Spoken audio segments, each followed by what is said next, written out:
है। अब ज्यादा समझे कि जरा हम इसको समझ लेते हैं। मैं बार बार इस बारे में बोल रहा हूं कि खतरा एक्चुअली उनको नहीं है जिनकी इम्यूनिटी स्ट्रांग है। तो किनको खतरा है उसके बारे में बात कर लेते हैं। खतरा एक्चुअल में किसको है?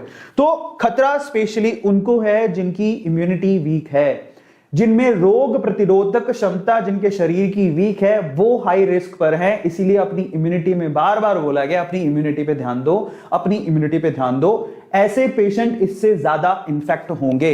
इनफैक्ट मैं आपको बताता हूं, टीओआई का एक आर्टिकल है जिसमें इंटरव्यू में ये किनका है, एम्स के जो चीफ हैं उन्होंने भी ये कहा है, misuse of steroid major cause behind the black fungus.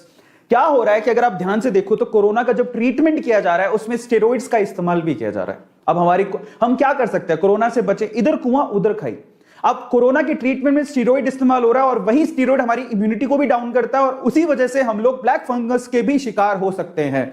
तो हम लोग इधर कोरोना से बचें तो उसके लिए स्टेरॉइड लेना पड़ेगा, स्टेरॉइड का ट्रीटमेंट है, अलग अलग तरह से स्टेरॉइड को लेना पड़ेगा। लेकिन अगर स्टेरॉइड लेते हैं तो उससे इम्यूनिटी डाउन होती है और अगर इम्यूनिटी डाउन हुई तो वहां पर ब्लैक फंगस का भी खतरा बढ़ेगा अगर हमने हाइजीन का ध्यान नहीं दिया तो, साफ सफाई का ध्यान नहीं दिया तो। समस्या बड़ी है, ठीक है, अभी दिख नहीं रही है लेकिन वो बड़ी है। इसके अलावा कौन कौन रिस्क पर है? Specially patient with recent organ transplant. अगर अभी किसी ने अपना ऑर्गन ट्रांसप्लांट करवाया या फिर कैंसर से वो लड़ रहे थे, कैंसर का अगर ट्रीटमेंट चल रहा है तो वो हाई रिस्क पर है, तो उनको बहुत ध्यान देने की जरूरत है। स्पेशली अगर आपके घर पे कोई शुगर या शुगर के मरीज है, डायबिटीज है, अगर किसी को डायबिटीज है, डायबिटिक है वो, तो उनको बहुत ज्यादा ध्यान देने की जरूरत है। बार बार लगातार उनकी डायबिटीज को चेक करते रहे, शुगर के लेवल को चेक करते रहे, उनको खतरा सबसे ज्यादा है, ठीक है। तो इसलिए कह रहा था आप लोगों से, अगर आप ऐसा सोचे कि हम तो स्वस्थ हैं हमें क्या लेना देना, लेकिन यहां पर कैच है, आपके स्वस्थ होने से तो खैर फर्क पड़ेगा ही, लेकिन अगर आपके आसपास किसी को भी शुगर है या कोई ट्रांसप्लांट करवा के आया या कैंसर है, उनको तो दिक्कत हो सकती है। तो इसलिए आप अगर सजग रहेंगे, उनको बताएंगे तो बचा सकते हैं, ठीक है। इसके अलावा जरा आप देखिए, यहां पर स्टेरॉइड दिया गया, यहां पर immunosuppression of by steroid.